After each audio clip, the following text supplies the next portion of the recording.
É,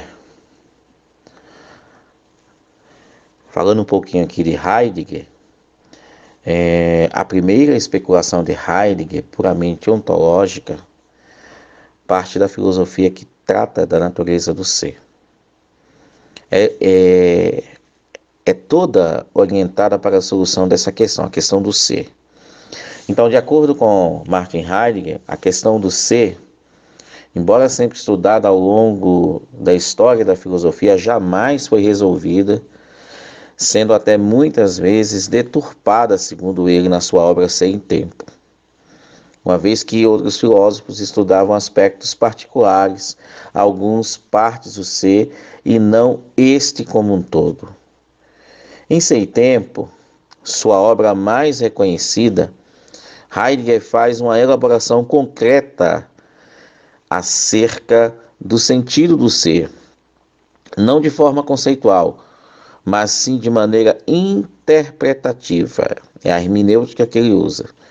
Ele elabora uma análise existencial a partir do método fenomenológico, o qual Heidegger considera o único possível ao esclarecimento e interpretação dos fenômenos da existência.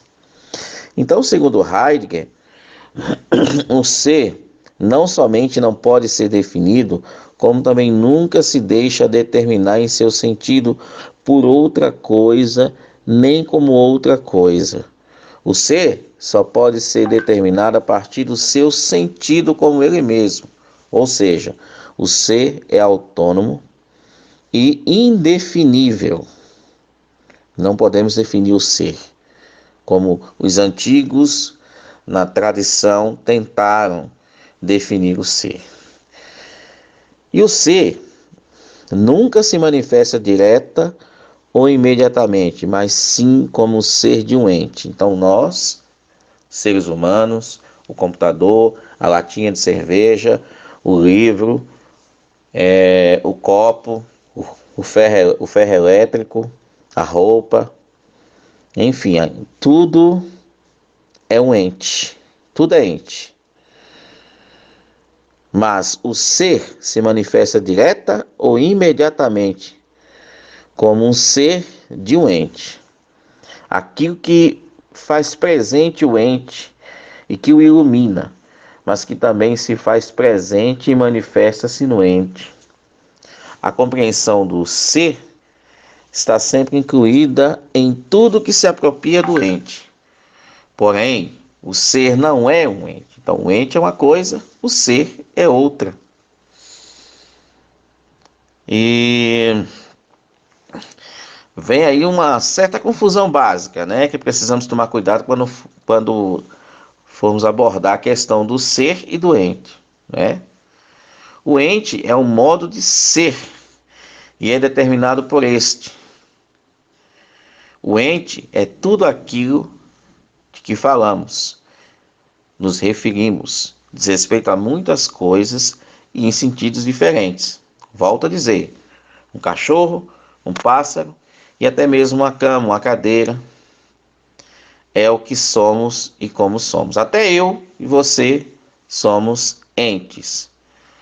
Porém, aí onde vai estar a diferença entre o ente e o ser? Por quê? Porque o homem é o único ente cujo qual podemos ter acesso ao ser, o qual podemos extrair o sentido do ser. Ele é um ente que tem relação singular com seu ser. Portanto, quando Heidegger aprofunda essa questão do ser e da existência, ele parte deste ente singular e consciente que é o ser humano. A filosofia do ser parte da análise da existência desta presença. Então, o Heidegger, ele define como existência toda a amplitude das relações recíprocas entre esta existência, né, que é o ser, e entre esta e todos os entes, através de um ente que ele julga privilegiado, que é um homem.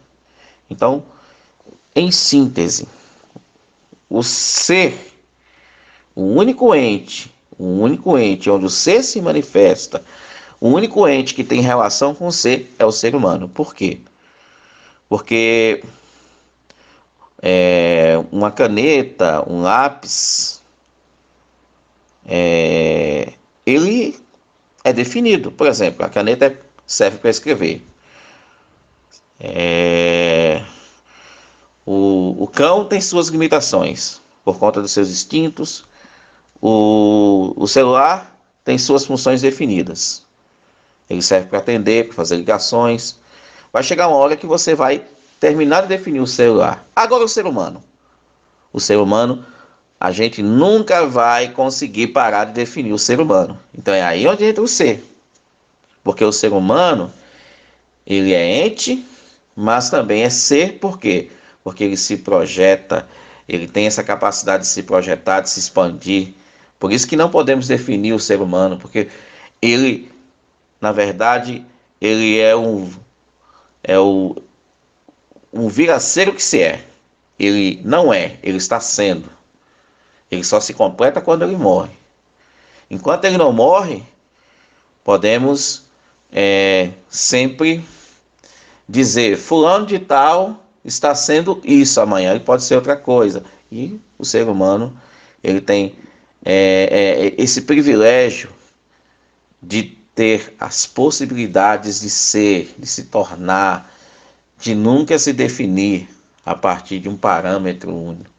De um parâmetro, a gente não pode colocar o ser humano numa caixinha.